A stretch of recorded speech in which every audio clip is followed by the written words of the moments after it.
Até, Patrícia,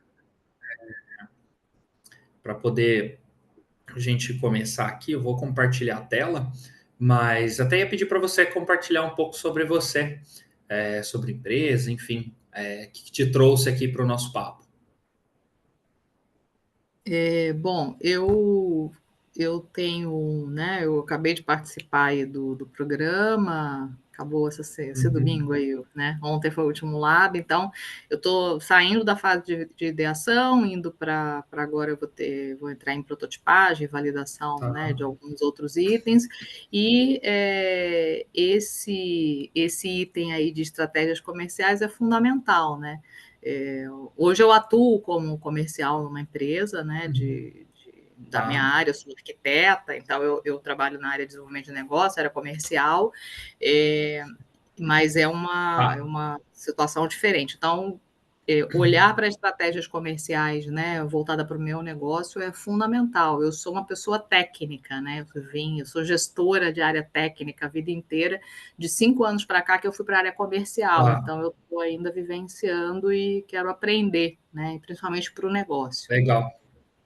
Tá. Show de bola. Maravilha. Bom saber, fiquei feliz porque tem um ponto que eu coloquei aqui que é específico pensando em gestores técnicos. Um pouquinho mais para frente Não, ali a gente fala dele.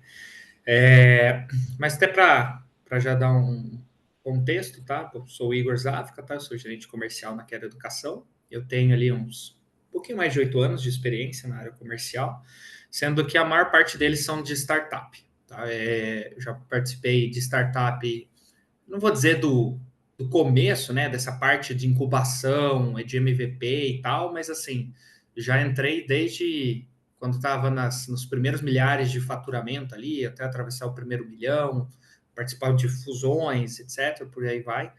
E aí, o principal ponto é uma característica minha, tá? Eu acredito que uma boa estratégia comercial, ela não precisa ser complexa, tá? Já vi muitas pessoas gastando muita energia tentando fazer estratégias que elas viram complexas ao longo do tempo, simplesmente porque as pessoas às vezes relacionam complexidade com sucesso, com melhora na captação, esse tipo de coisa, e não tem a ver. Uma coisa não leva a outra, tá? Enfim.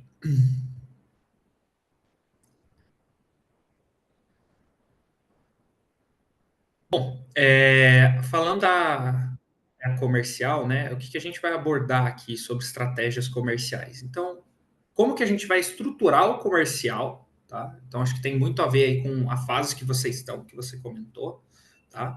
Então, qual que é a estrutura mínima que você precisa ali para fazer esse comercial? Como que você vai pensar num funil de vendas? Como que você vai pensar em metas realistas? Estratégias? Que estratégia que você pode fazer para ter sua aquisição de cliente, para você validar essa aquisição de cliente, né? E eu trouxe alguns erros que são bem comuns, assim, que até não são só erros que eu já tive envolvido, mas são erros que, trocando ideia com o pessoal, né, fazendo um network aí, eu já vi que eles são bem comuns, assim, aí parece que as pessoas passaram todos pela mesma empresa porque cometem eles com uma frequência, assim, muito grande. Enfim. E aí o primeiro ponto que eu vou chamar a atenção é que comercial não é vendas, né? São duas coisas bem distintas. O comercial, ele é estratégia, né? Inclusive, assim, quem tem muito comercialzão na veia e tudo mais, apesar de ser comercial, a estratégia e não a venda em si, as pessoas que têm o comercial na veia, elas vão vender até antes, às vezes, de ter um MVP na sua startup.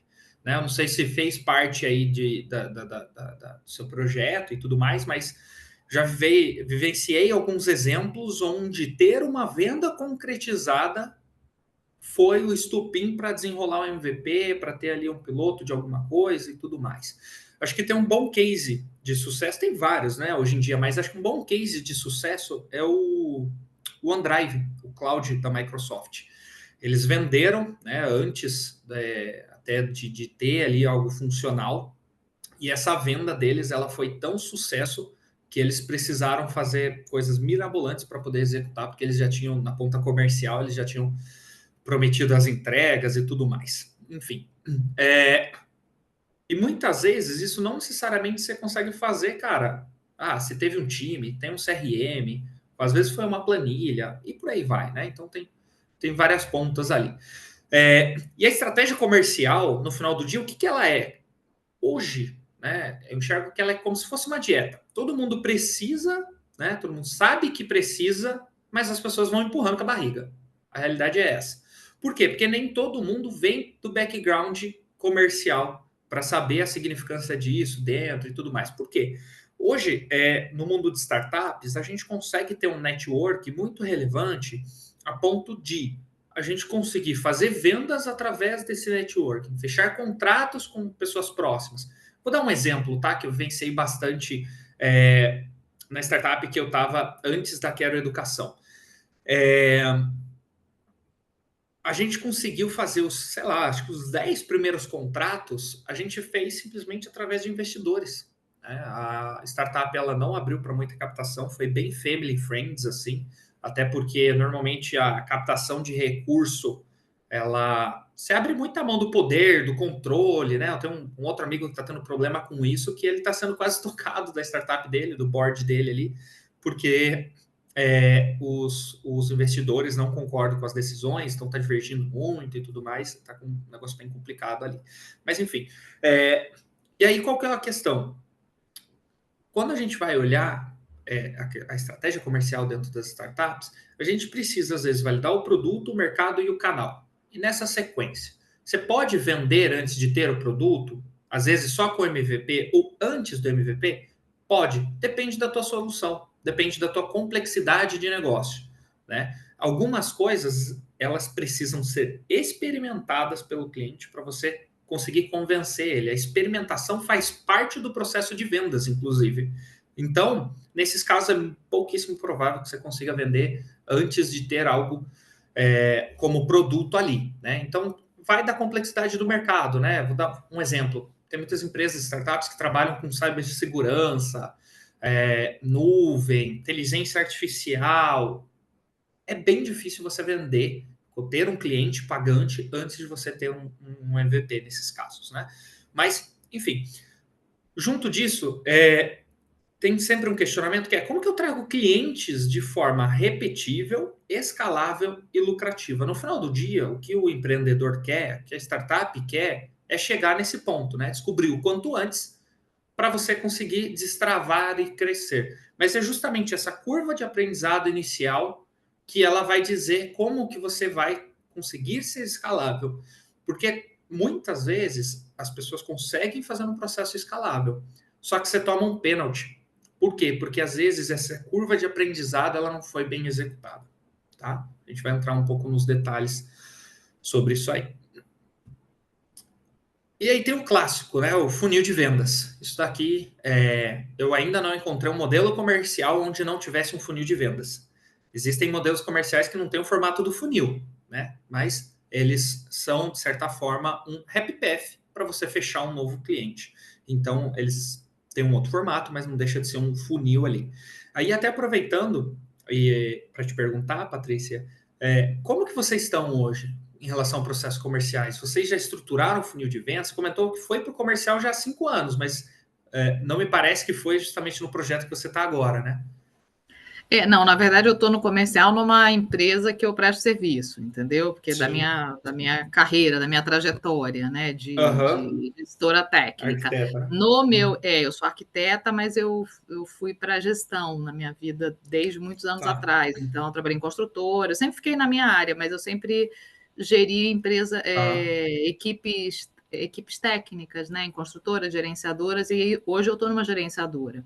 Inclusive, nessa tá. gerenciadora, a gente está fazendo um ajuste de processo comercial, inclusive, né? Eu trabalho direto com sócio, então Interessante. a gente está fazendo isso. No meu projeto, que é Tá, né, da minha startup, eu estou exatamente hoje eu estava mexendo no roadmap, né? De que eu preciso tá, começar a desenhar isso agora, né? Essa parte de funil, tudo mais. Eu estou sozinha no tá. projeto enquanto eu tenho que atrair um co-founder, né? Então eu fiz um roadmap aí Uhum. dos primeiros 3 meses aí Legal. para trabalhar algumas coisas. Show, maravilha.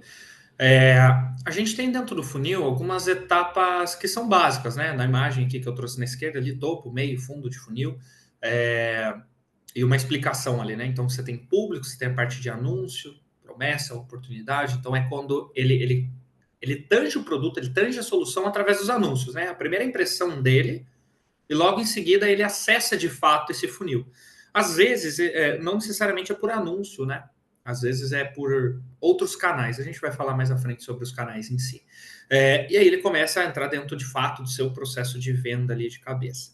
E existem funis um pouco mais complexos, né? Tem ali lead, qualificação, apresentação, contrato e onboard. Esse é um tipo de funil, né? E o que eu coloquei ali na barra, né, na direita da barra, são outras etapas que basicamente são nomenclaturas, tá? Que o pessoal usa. Então, por exemplo, você tem a lead, você tem a qualificação, aí eu tenho a apresentação do produto da solução, aí depois eu tenho uma proposta comercial para depois entrar na etapa de contrato, para daí entrar na etapa de fechamento, para depois eu ter um onboard e ou ativação.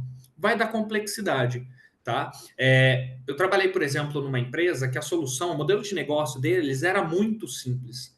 Era tão simples e não tinha quase nada de filtro, que assim, você conseguia fechar o contrato em um, dois contatos com o cliente. Era extremamente rápido.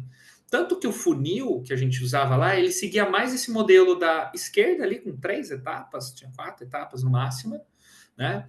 E fechava e beleza. Já numa outra startup que eu atuei, que era um SaaS, ele tinha, se eu não me engano, 9 etapas.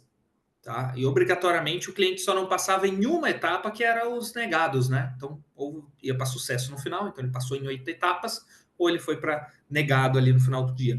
Qual que é a diferença da complexidade desses dois funis? Basicamente, é um modelo de negócio. É o que você quer metrificar. E o que você coloca de etapa, às vezes, né? Hoje tudo é muito pautado a dados. Então você fala assim: eu vou colocar uma etapa aqui a mais, então eu tenho lead, aí eu tenho qualificação do lead, e aí eu tenho apresentação para depois seguir para a proposta. Essa complexidade de etapas, ela vira gargalo para o teu comercial. E aí o que acontece? O comercial não usa como deveria o funil, né? Então, isso é um jeito de você reparar para poder encurtar, às vezes, as etapas, né? Então, por exemplo, às vezes você faz a apresentação e nesse mesmo papo, nesse mesmo contato, você pode apresentar a sua proposta. Não precisa virar uma etapa separada, né? De novo, depende do modelo de negócio, porque às vezes o produto em si você apresenta para um stakeholder, para um tipo de pessoa, mas quem vai falar sobre preço e negociação é outro, e aí fica para um outro momento. Então tem que entender bem qual que é o modelo que vai encaixar mais de acordo com a tua solução, teu modelo de negócio ali, tá? Enfim, e dentro do funil, o que você tem que fazer? Você vai ter que colocar as taxas de conversão, tá? A taxa de conversão do funil, basicamente, você tem dois tipos de taxa, tá? Uma a cada etapa, tá? E uma de topo a fundo de funil, né? No geral, a estrutura comercial é essa. Acho, tem mais uma pessoa chegando aí. Oi, Luciane, tudo bem? Boa noite. Deixa ela se ajeitar, se situar aí. E aí, o que acontece, Patrícia? Quando a gente está falando dessas taxas, basicamente você vai conseguir metrificar o quanto os clientes caminham por cada etapa. Isso vai permitir você enxergar gargalos, tá? E esses gargalos, eles às vezes não estão na etapa que a taxa está baixa. Vou te dar um exemplo, tá? Vamos supor que tem um topo do funil, eu estou com 100 clientes, para a etapa seguinte foi 50 e para a próxima foi 20, né? Então, ali ficou a taxa de 50%, depois de 50 para 20% vai dar algo ali de 40 e tudo mais. Então a taxa deu uma queda, né? Beleza, deu uma diferença, mas uma queda não tão brusca. Mas aí na etapa seguinte, às vezes você teve 2 clientes, então a queda ali foi a taxa, né, de andamento do cliente foi só de 10%, então 90% você perdeu nessas taxas. O problema está naquela etapa que está essa taxa? Não, está na etapa anterior, né? Então, o que acontece? O que é esse problema na etapa?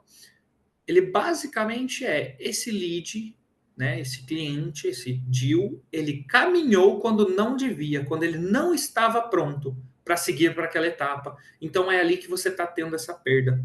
Então, às vezes, essa perda pode ser no momento de contrato. A tua etapa lá, do funil, ela chama contrato. Aí você olha e fala, cara, será que tem um problema no meu contrato? Então, será que eles estão lendo o meu contrato, eles não estão gostando? O contrato ele está muito unilateral? Será que às vezes é a multa, a duração, coisa do tipo? Mas não. Às vezes, simplesmente, o comercial está mandando muito contrato e não tá no momento certo desse cliente receber esse contrato. Tá? Como que você vai avaliar isso? Se está nesse momento ou não? É estando perto, tá? Do comercial. Principalmente nesse momento, não tem como você saber isso sem você estar ali, de certa forma, de cabeça, tá? Com a tua operação comercial. Enfim, Luciane, tudo bem? Boa noite. Bem-vinda, tá? Para o nosso Masterclass aí. A gente já estava dando andamento aqui. Eu sou o Boa Igor, tá? Eu sou noite. gerente comercial da Quero Educação.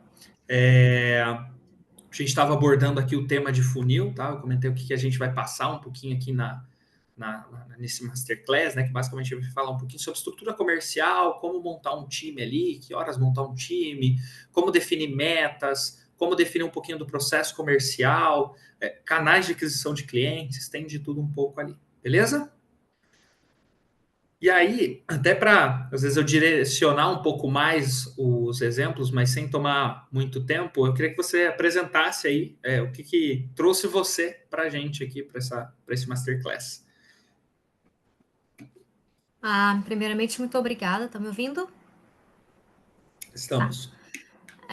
Desculpa pelo atraso.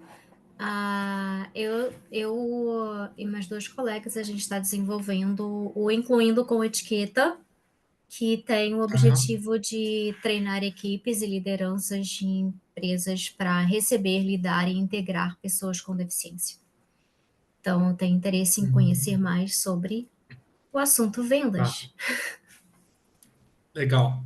E o teu background, você vem de qual área? Você já está hoje tocando comercial? Você já começou algo nesse sentido ou não? Não. Eu sou advogada.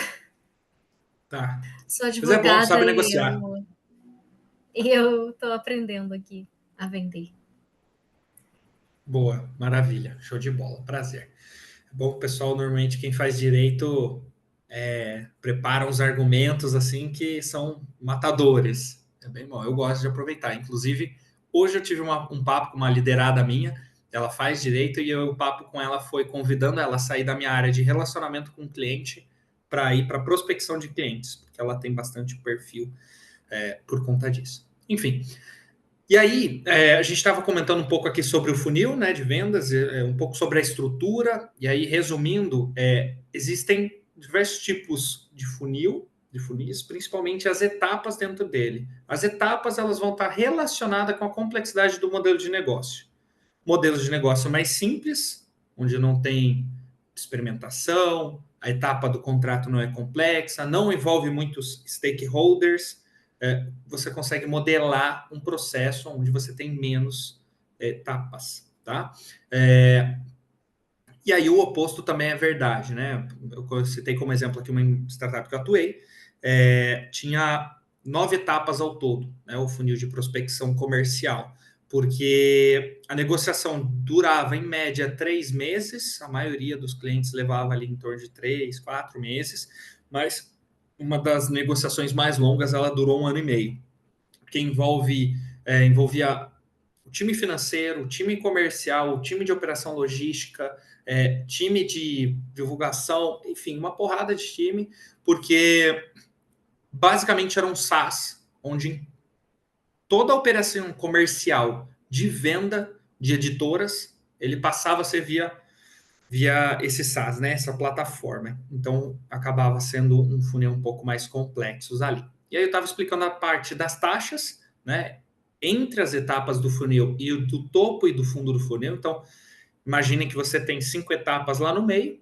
Basicamente, você vai dividindo a etapa de baixo com a de cima, né, para você ver o quanto vai pingando etapa a etapa. E aquelas que têm um percentual muito abaixo, a gente precisa rever.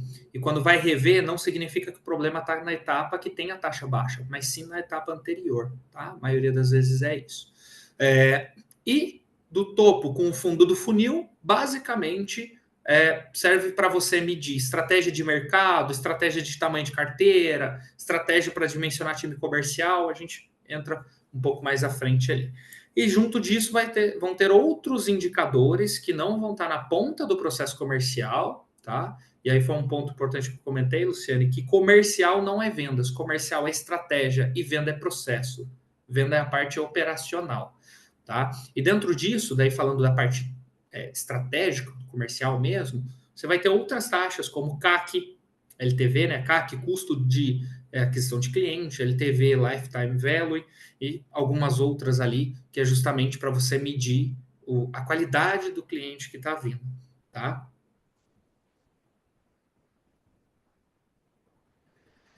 E aí, na prática, o que a gente precisa para começar a estruturar, tá? Essa operação comercial?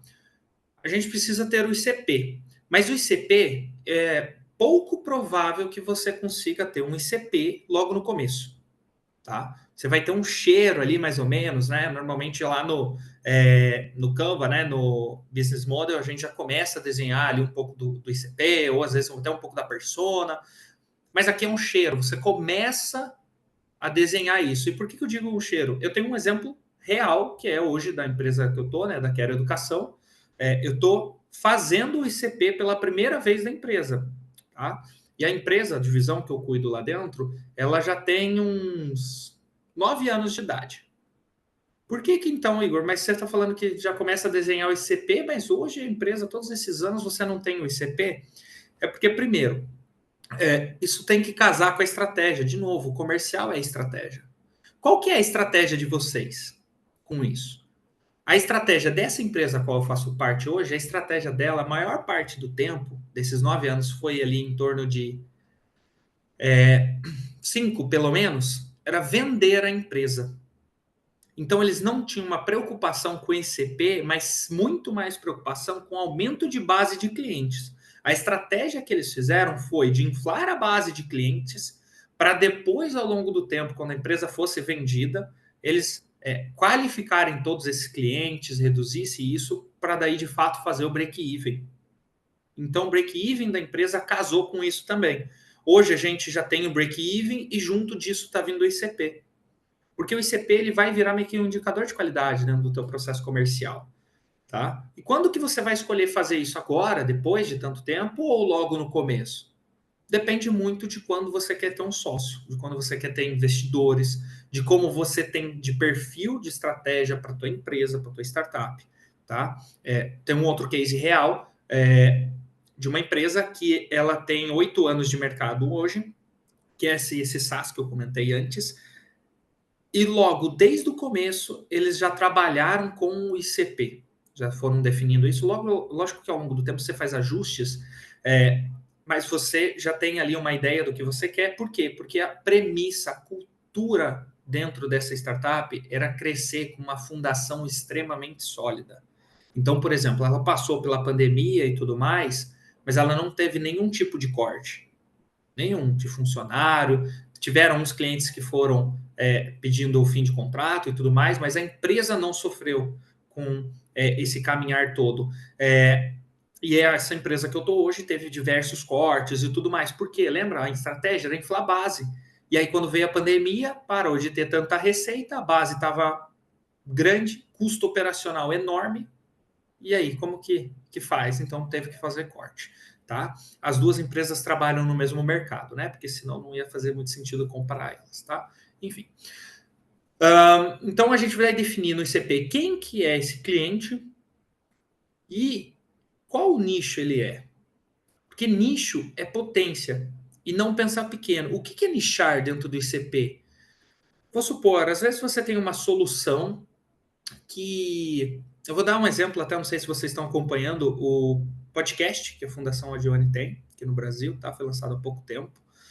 E a última edição trouxeram uma convidada de uma empresa que essa empresa basicamente ela trabalha com locadores de veículos, tá? Zarve, acho que é o nome, né? Não sei se a Ana sabe qual que é o nome, qual coisa você me corrige aí, Ana.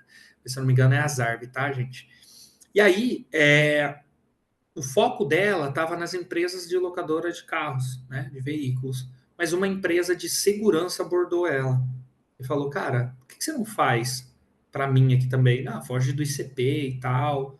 Eles descobriram, dentro dessa conversa, desse, né, potencial cliente ali, que eles conseguiam ser basicamente únicos no mercado, porque ninguém olhava, né, para esse tipo de cliente, por causa da complexidade e tal, existe uma barreira de entrada maior e tudo mais. Então, eles começaram a nichar um pouco mais nesse tipo de cliente e eles conseguiram nadar sozinhos ali, tá? E aí, o fato de você nichar, isso vai se comunicar totalmente com o próximo ponto aqui, que é escolher o canal de aquisição, tá? Quando às vezes a gente não coloca muito foco, a gente fica perdido dentro de canal de aquisição, dentro de CP, persona e tal.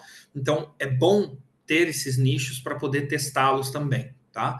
E dentro dos canais, aí são vários canais. Vocês já pararam para estudar canais de aquisição de cliente? Não sei se no momento da startup de vocês já chegaram a entrar nesse ponto. Mas para vocês terem uma ideia, tá? Hoje são mais de 20, assim, facilmente mais de 20 canais de aquisição de cliente. Um parece às vezes um pouquinho com o outro, né? E tal, mas assim, no geral são 20. Você pode trabalhar 20 canais de formas diferentes. Ninguém faz isso, tá? Ninguém é maluco de trabalhar tantos canais, de picar tanta energia nesses canais, até porque vai tempo, vai dinheiro e etc. Tá? Enfim, eu citei alguns aí que são os bem comuns, tá? Outbound, inbound, parcerias, tráfego pago. Tráfego pago tá rolando muita polêmica com inteligência artificial, né? Não sei o que vocês acompanham aí, questão de tráfego orgânico, por causa do Google, né? De trazer aqueles comentários de logo em cima quando você faz uma pesquisa, aquilo ali tá sendo uma dor de cabeça para muita empresa. A empresa que foca bastante em SEO, em tráfego orgânico. Agora, quem faz tráfego pago, né? Dentro de Meta, né? Facebook, Insta, WhatsApp, nem tanto. As redes sociais, no geral, não sofre tanto assim com isso. Enfim, então, até recomendo para vocês, tá? Como material auxiliar, vocês lerem conteúdos específicos sobre canais de aquisição de cliente. E mais para frente a gente retoma alguns pontos sobre isso. Enfim, fazer o roteiro das abordagens. Então, você vai criar pitches, basicamente, para o WhatsApp, para o e-mail, para a ligação. E a foto que eu coloquei na esquerda ali, nesse estilo mais antiguinho, ela não está à toa, tá? Porque muita gente acha que ligação é coisa do passado, que não funciona mais, porque todo mundo está só no WhatsApp, só no WhatsApp, só no WhatsApp, só no WhatsApp. O WhatsApp, sim, funciona, uma ferramenta excelente, mas a ligação ainda não perdeu poder. E o principal para a gente que trabalha no comercial, trabalha com vendas, é que na ligação você consegue sentir o cliente. No WhatsApp ele tem muito tempo para responder, muito tempo para pensar. Você não sabe o tom de voz que ele usou para te responder. Você não sabe, às vezes, se ele foi incoerente na ideia. Às vezes ele apagou a mensagem, escreveu de novo. Então, a ligação tem um poder para a gente, né? Para nós que somos comercial, muito grande, muito maior do que o WhatsApp. De fato, o WhatsApp ele dá uma escala bem maior, mas tem que saber usar, tá? Essa empresa que eu faço parte hoje, eu trabalhei no passado, eles me chamaram de volta, eu retornei em novembro do ano passado. E uma das coisas que eu fiz logo de cara foi limitar o uso do WhatsApp nos meus consultores comerciais, tanto de relacionamento, tanto de prospecção de novos clientes, tá? Por quê? Porque eles usavam tanto o WhatsApp que eu comecei a pegar uns casos onde tinha várias mensagens para o cliente, assim, tipo 5 mensagens diferentes, em dias diferentes, e o cliente não dava uma interação nenhuma. Ou seja, virou claramente um spam, virou aquele e-mail que você recebe e nunca abre, né? E aí eu consegui provar para eles o valor, porque assim, a ligação você sofre na insistência, né? Ligar e não atender, ligar ou não passar o número para quem você quer falar, né? Se teu cliente é B2B, no geral você liga numa recepção para chegar até alguém, né? Então a ligação ela tem ali um início mais sofrido. E é por isso que o pessoal costuma às vezes dar uma fugidinha aí muito pro WhatsApp. Eu consegui provar para eles que não valia a pena ficar mandando tanta mensagem no WhatsApp, porque um consultor meu saiu de férias, e aí propositalmente eu não fiz trabalho ativo no WhatsApp com a carteira de cliente deles, eu deixei eles lá quietinho, bonitinho. E eu fiz um disparo logo quando ele estava para voltar de férias, né? Eu uso uma ferramenta que, acho que, se não me engano, até ela é gratuita, lá eu consigo mandar a mesma mensagem para vários clientes ao mesmo tempo, assim. Tem um limite, né, para não ser bloqueado no WhatsApp, essas coisas. E aí a taxa de resposta foi muito, mas é muito maior do que as taxas de respostas que eles têm. E aí chamou a atenção deles. Por quê? Porque eles não estavam conseguindo vender, né? Então, quando eu mostrei para eles uma solução que melhorava essas taxas, todos eles gostaram. Foi aí que eu consegui comprar o time a mudar ali um pouco da estratégia e tudo mais. Enfim, e roteiro, ele não é um playbook, tá? Não sei se está no contexto, né, de todo mundo aí, como vocês estão chegando para a área comercial, mas playbook basicamente é como se fosse um manual. É uma estrutura onde você detalha todo o seu processo. No caso aqui, um playbook comercial, um playbook de vendas. Tá? É um material muito importante para você enriquecer novos colaboradores e para você passar conhecimento ao longo do tempo dentro da sua empresa. Mas agora não é a hora de fazer playbook. É uma perda de tempo absurda tentar fazer isso. Por quê? Porque vai gastar muito tempo estruturando e o principal, vai mudar pra caramba. Toda hora você tem que voltar e reescrever. Toda hora voltar e reescrever. Então, por isso que não faz sentido. Faz sentido você ter ali um Word com os pitches que você separa. Eu tenho uns pitches aqui de e-mail, um Word só com e-mail, eu tenho um Word só para ligação. O WhatsApp, no geral, às vezes usa tanto que nem faz sentido estruturar pitches, né? Mas não faz sentido estruturar o pitch, mas a estrutura sim, tá? Se vocês quiserem, qualquer coisa depois eu detalho um pouco mais. O que é uma estrutura de pitch dentro do WhatsApp, tá? E aí a gente vai entrar para essa parte de validação de canal, tá? Canal de aquisição de clientes. Então, os canais, eles precisam ser testados, tá, gente? Esse ponto é muito importante. E na prática, isso vai consumir seu tempo e seu dinheiro, tá? Sinto lhe dizer. Tem canal gratuito de aquisição de cliente? Olha, talvez você não gaste monetariamente, mas em tempo, pelo menos, você vai gastar testando esse canal, tá? Enfim, e aí você tem que testar o canal porque você não pode assumir. Esse é um dos erros que acontece, que quando você assume que um canal não funciona para o seu modelo de negócio, que ele não funciona para o seu estilo, para o seu produto, enfim, coisas do tipo, tá? Então, como que você vai fazer para poder testar os canais? Primeiro, nunca testa um canal de aquisição sozinho, tá? Por quê? Porque senão você não tem base comparativa, tá? Então, eu vou sugerir ali uns 3 canais, 4, porque tem alguns que são mais fáceis, mas alguns são mais complexos. Vou dar um exemplo. O que é um canal de aquisição fácil? Outbound. Outbound. Você tem uma pessoa que sai ligar, né? Para um vendedor interno ali no geral. O que é um canal de aquisição de cliente diferente e complexo? Eventos. Participação em eventos. No geral, eles são mais complexos. Primeiro que aumenta seu custo pra caramba, né? No geral, ninguém tem caixa para conseguir entrar em eventos logo de cara. E você organizar esse evento demanda muito, né? Muita estrutura e tudo mais. Por aí. Enfim. E aí, quando você tem lá os 3 canais que você está rodando, você vai conseguir comparar um ao outro para definir, entre esses 3, eu sei que um aqui eu gasto pouco e rende pouco, o outro eu gasto muito e rende muito, e tem um outro ali que às vezes está na meiuca, né? Por exemplo, você vai conseguir fazer esse tipo de comparação e um cuidado que precisa ser tomado é você não confundir a eficiência do canal com um erro interno. Por quê? De novo, a gente está num momento onde vai ser passado, né? Vocês vão passar uma curva de aprendizado sobre todo o processo comercial. E nessa curva de aprendizado vão errar. Normal, né? A gente erra até hoje e tal. Enfim. E aí, nesse momento, às vezes o erro é interno, prejudica o canal e a gente rotula que aquele canal não funciona. Tá? Então, esse é um cuidado para ser tomado também. E um jeito de você conseguir enxergar isso é, às vezes, você ter um parceiro, um conhecido, um amigo que também usa esse tipo de canal de aquisição, mas que funciona muito bem. Tá? Esse é um jeito de você encontrar sentido, às vezes, no canal. Você compara, pô, mas por que funcionou tanto para você e para mim não? Às vezes o modelo de negócio é muito distinto, funciona, o público-alvo e tal.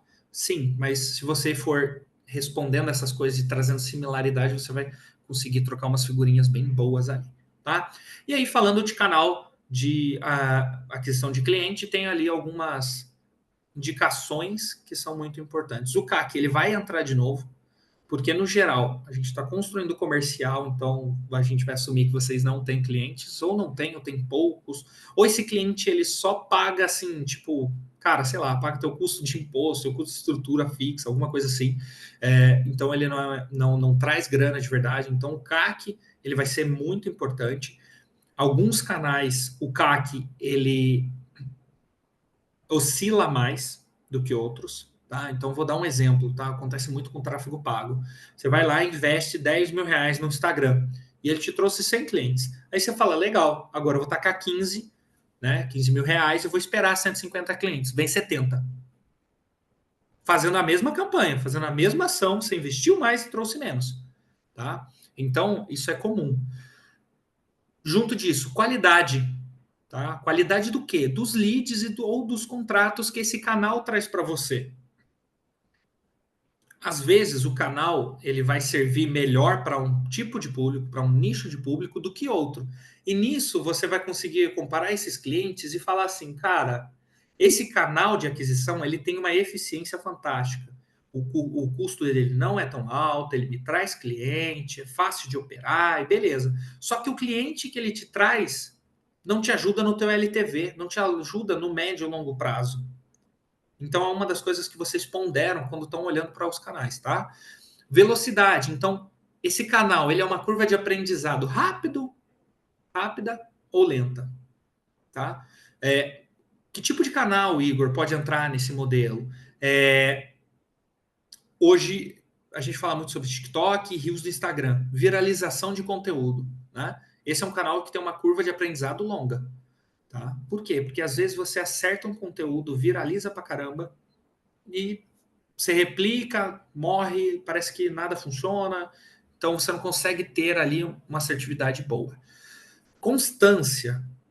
Será que o negócio de vocês sofre com sazonalidade ou não?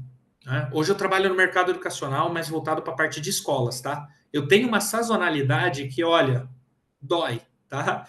Basicamente, deixa eu ver, 60% do faturamento da empresa vem num único mês, e 80% do faturamento da empresa vem em 3 meses do ano.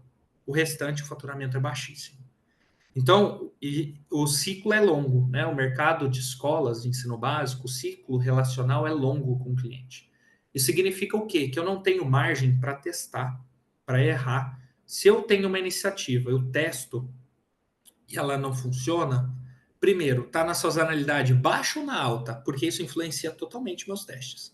Se está na baixa, o teste não é tão válido. Por quê? Porque tem poucos clientes interagindo com esse teste. Se eu testo na alta e deu ruim, eu só posso testar, né, de novo daqui a um ano, grosseiramente falando.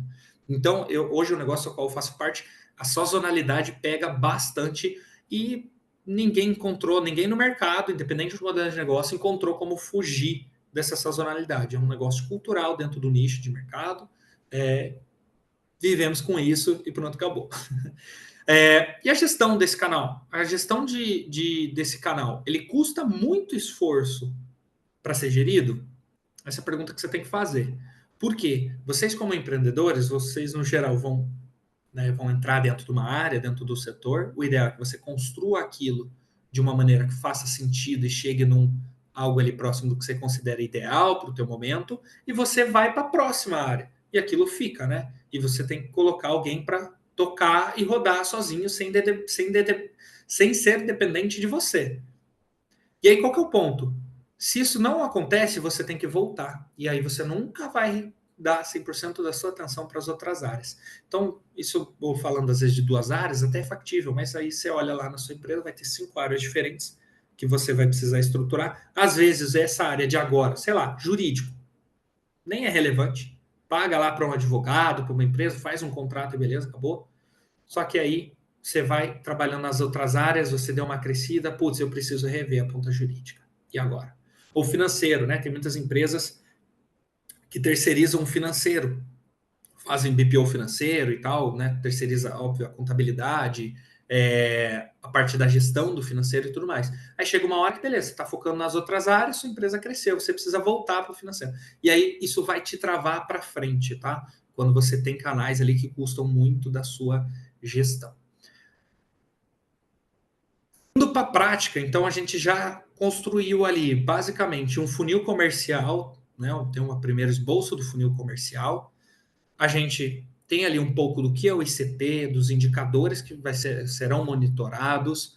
E aí a gente vem aqui para a parte, né? Depois de escolher os canais, também para a parte de, cara, vamos vender. Quem que vai ser o vendedor? Vocês têm uma ideia de quem que vai ser o vendedor, o primeiro vendedor de vocês?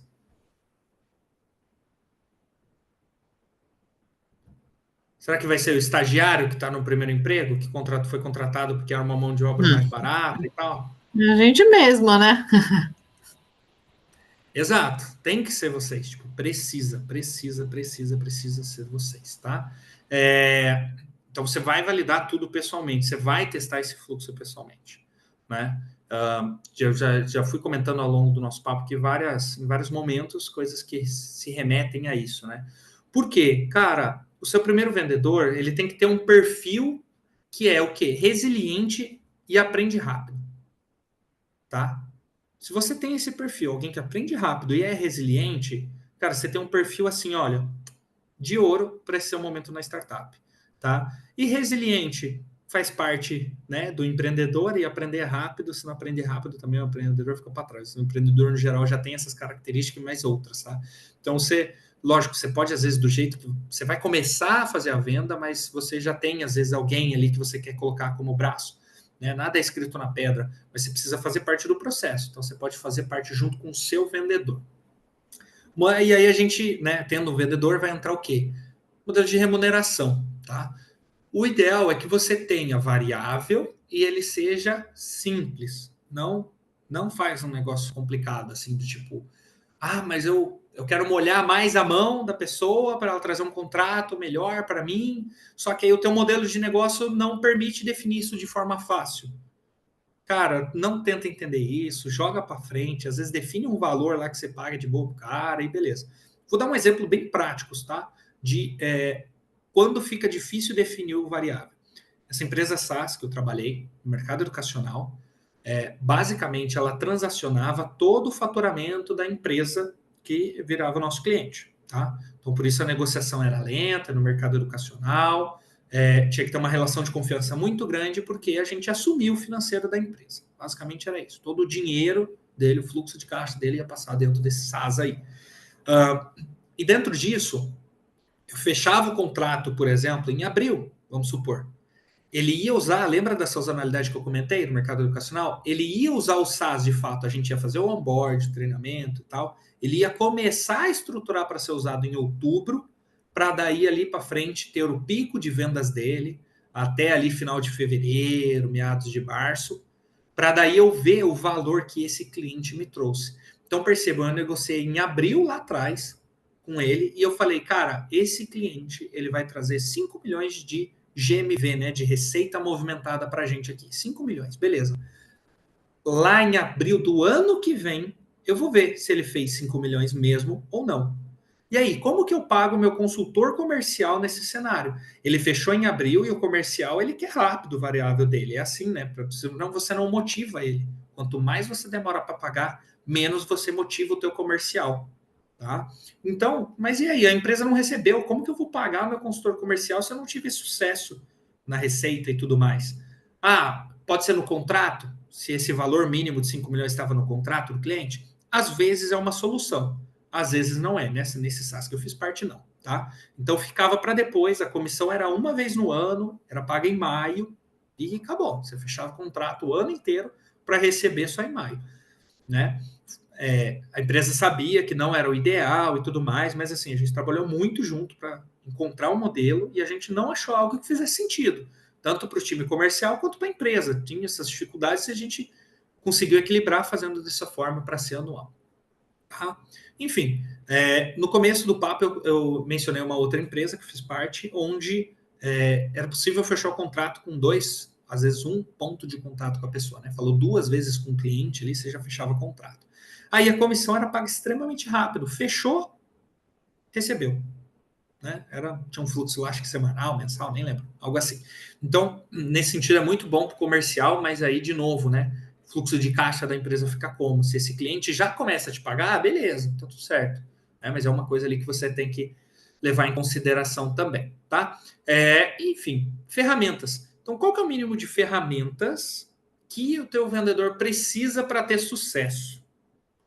Vocês têm alguma ideia, algum cheiro de qual ferramenta que o teu time comercial, seja um vendedor no começo, que ferramenta que ele precisa para ter sucesso?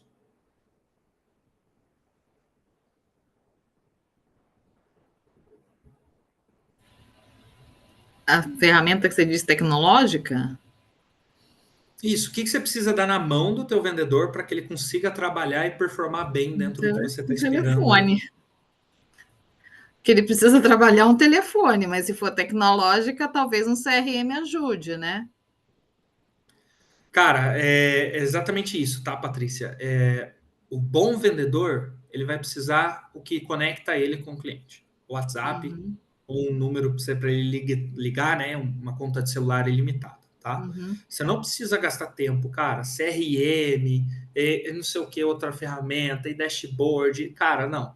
Se você contratou um perfil onde é resiliente e aprende rápido, o que você der na mão desse cara aí, ele vai desenrolar, né? Tem até um perfil daquelas análises comportamentais de perfil, é o perfil tubarão, normalmente. Esse cara vai conseguir tocar o teu comercial independente disso, tá? Porque, no geral, eu ainda não encontrei uma empresa que só conseguisse performar no time de vendas por causa que tinha uma ferramenta fantástica. Tipo, essa ferramenta, sem ela não ia rolar. Não. Ela potencializa, ela dá mais escala, ela dá mais assertividade. E o principal, ela serve para gestão metrificar, né? Por quê? Porque você metrificando, você vai definir a tua escala, né? Estou escalando agora dá para escalar, o indicador X melhorou o suficiente, o que eu tinha de meta, esse tipo de coisa. Tá? Mas o que mais pesa mesmo é a contratação. Enfim, eu comentei que eu ia citar os maiores erros, né, que as startups, as empresas cometem. E eu já coloquei aqui, pesquisar na internet, tá? É uma dica que eu vou soltar, porque pesquisar na internet o quê, Igor? Cara, no chat GPT, se você faz um bom script, ele consegue já dar para você os pontos sensíveis, eu vou colocar assim, do teu negócio, tá? Mas quais eu passei de fato. Então, escalar sem validar o canal, sem validar um canal. Então, estou pensando num exemplo prático aqui, tá? Porque eu já cometi todos esses erros. Eu fui seguir exemplos, né, desse escalar sem validar o canal. Eu peguei um outro exemplo de uma empresa concorrente e tal. Falei, cara, eu vou ir no canal que esse cara investe, porque ele é meu concorrente direto, modelo de negócio parecido e tal. E aí eu vou ser assertivo desse jeito e eu já vou começar acelerando tudo. Deu ruim. Tinha uma curva de aprendizado ali no canal de vendas que a gente não suportou. E aí foi bastante dinheiro pro ralo, a gente teve que reestruturar, fazer primeiro os outros canais, esse tipo de coisa. Contratar sem antes saber como vender. Então, de novo, né? Eu citei que vocês têm que estar na operação ali, na ponta comercial. Então, precisa saber vender para você passar isso para o teu vendedor, para você saber o que você vai pedir dele, né? Não acompanhar métricas básicas, então aquelas métricas de funil, que eu comentei lá no começo também, são métricas bem básicas, não demanda de quase nada de recurso, a maioria delas ali, muito do que é do funil, você só precisa ter estruturado o teu funil. Algumas métricas você depende de ter alguns outros dados, sabe? Dados de mercado, dados que são dados mais complexos, dados, eu tenho um número aqui que eu inventei, nele ele é composto por 3 variáveis, e ele é um número feito numa equação de segundo grau, estatística, não sei o quê. Beleza, isso te traz mais assertividade, mas ele tem um custo muito grande para você desenvolver, às vezes, esses indicadores. Ter vergonha de vender, tá? Então, esse é o ponto, Patrícia, que eu comentei com você, que tem a ver com empreendedores que não têm um background, né, ou perfil ali para ser vendedores, tá? Eu tenho um amigo pessoal meu que eu conheci aí nas jornadas por áreas comerciais, e ele acabou de ir para uma empresa para ser head, gerente comercial, e ele foi por causa do empreendedor que basicamente ele tem vergonha de vender. Então ele foi para uma empresa que tinha esse perfil, e aí a empresa não estava conseguindo crescer. Eles cresceram muito bem no B2C, eles escalaram muito. Por quê? Porque escalar no B2C, no caso é um aplicativo de inteligência artificial, eles escalaram via produto. Não tem comercial, tem divulgação, tem marketing, mas não tem comercial. E aí eles escalaram, só que eles foram para o B2B. E aí deu ruim. Deu ruim, os caras não sabiam vender. O cara falou: Meu, eu sou da tecnologia, eu não sei vender, me dá um negócio e tal. Então, ter vergonha de vender, ele pode ser um erro muito grande ali. Às vezes é mais fácil você se autoconhecer e falar, assumir que não vai rolar, achar um co-founder, né, que você citou, achar às vezes um co-founder que tem esse background que vai ajudar nisso, e aí ele vai desenrolar. Lógico, não vale a pena apostar todas as fichas achando que uma pessoa com background comercial vai conseguir desenrolar. Às vezes também existem os casos onde onde nós contratamos pessoas que têm background grande comercial, têm experiência, então ele é um bom vendedor, porque esse cara vai estruturar. Não, não vai. Às vezes ele é um vendedor bom, então ele é de execução, ele tem um processo de vendas bom, mas ele não é alguém que cria todo esse processo, tá? Enfim, e apostar todas as fichas num canal só, né? Que foi até um ponto que eu comentei ali no item 1.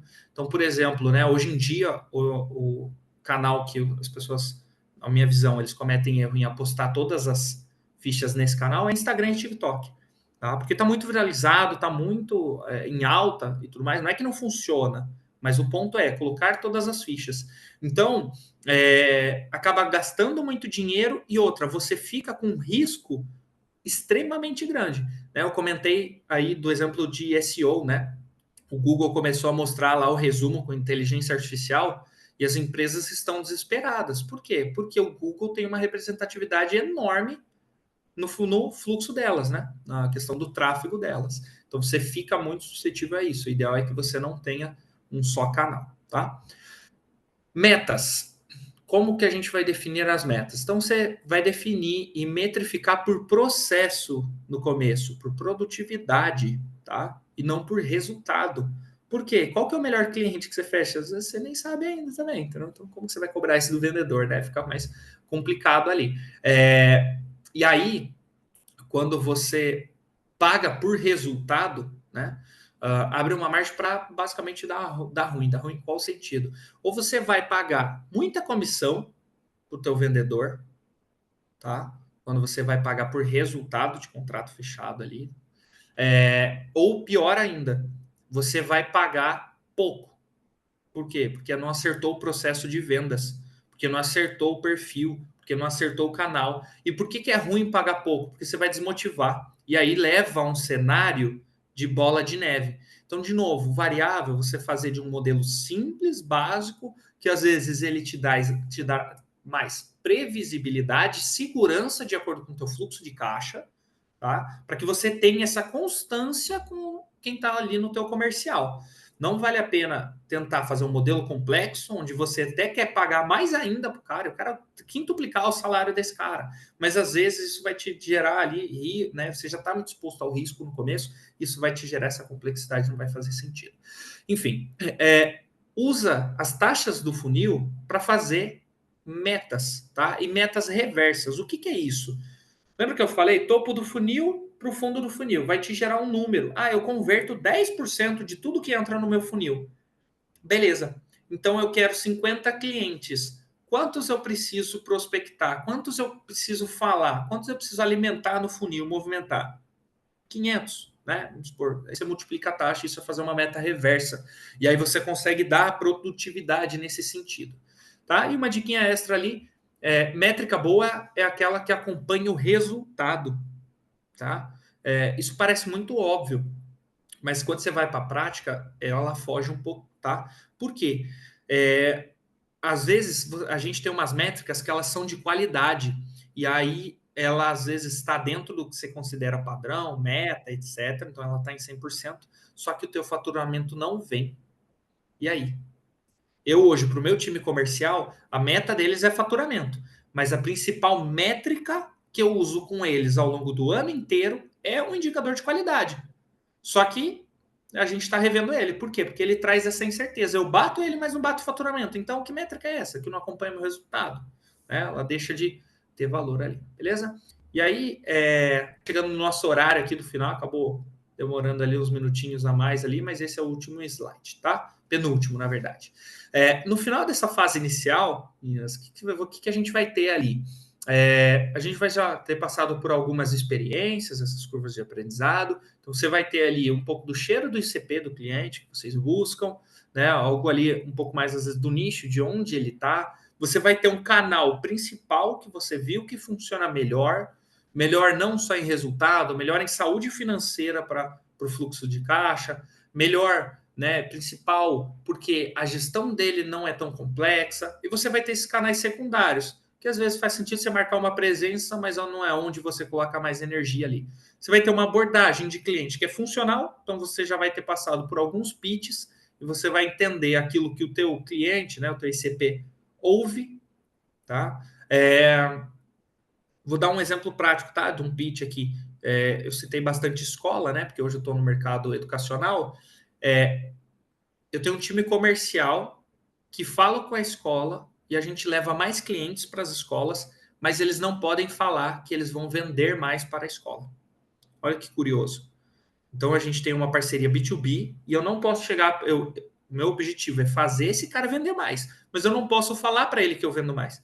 Por quê? A escola ela é romantizada, trabalha com educação, com crianças. Então a escola, que é o meu cliente ali, ela não entende que ela é vendedora de algo. Ela entende que ela cuida, que ela educa, que ela, né, coisas desse tipo. Mas se usar algo relacionado à venda, ela acaba ficando muito desconectada do discurso, da abordagem. Enfim, você vai ter o funil, né, um pouquinho estruturado ali já com algumas métricas, essas métricas mais básicas, e ferramentas alinhadas com o processo. Mas, Igor, não precisa ter CRM, que ferramentas são essas? As ferramentas, às vezes, para operar o teu canal de aquisição de cliente, né, o principal ou o secundário, e a ferramenta ele pode ser um Excel, tá? Então, o vendedor pode se virar muito bem ali com o Excel no começo.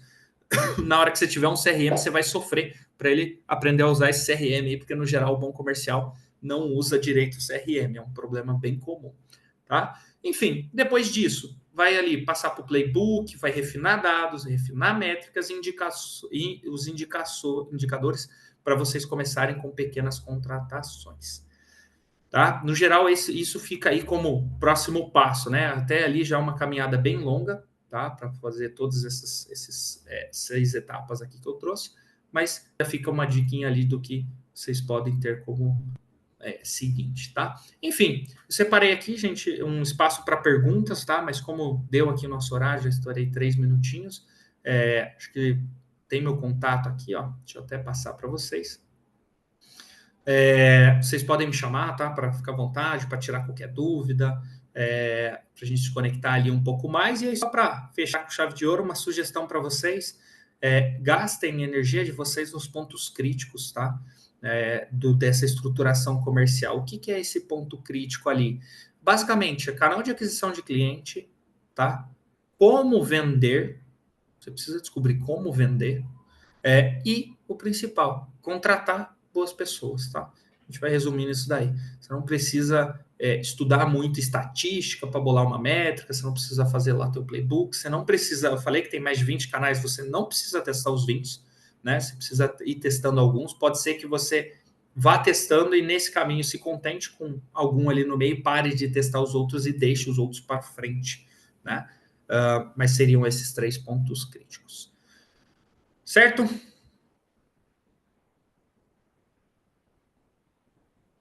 Ok. Muito bom, obrigada. Sim, nossa, obrigada mesmo. Já é um comecinho de muitas coisas que virão pela frente. Essa apresentação a gente não consegue acessar, né? Ana, dá para mandar? Não sei se é a política da fundação. Vou mandar sim, claro, sem problema. E aí depois, Patrícia, se quiser me mandar, eu mando para você que eu tenho seu contato, eu mando a gravação também. Ah, Tá bom? legal, Sim, maravilha. Isso é muito bom, que Patrícia. aí vai Maravilha. rever. Ah, que bom se puder mandar, Ana Júlia. Claro, mando sim. Fiquem Sim, tranquilos. muito obrigada. Que eu não peguei Tá o bom? início também. Bacana, muito obrigada, viu, Igor? Obrigado a vocês, Agradeci, meninas. então. Sucesso aí com as vendas, tá? Obrigada. Gente, só antes de ir, só um minutinho, só para a gente tirar um print aqui, mas antes eu queria agradecer, então, Igor, por ter disponibilizado um tempinho aí dessa baita masterclass aí para nós. E agradecer vocês também, viu, Patrícia e Luciana, que vocês estão presentes em todas as masterclasses. Eu sei que às vezes por conta do horário, disponibilidade, o pessoal não consegue participar aqui de forma síncrona com a gente, mas eu de verdade, de coração, agradeço a dedicação de vocês duas.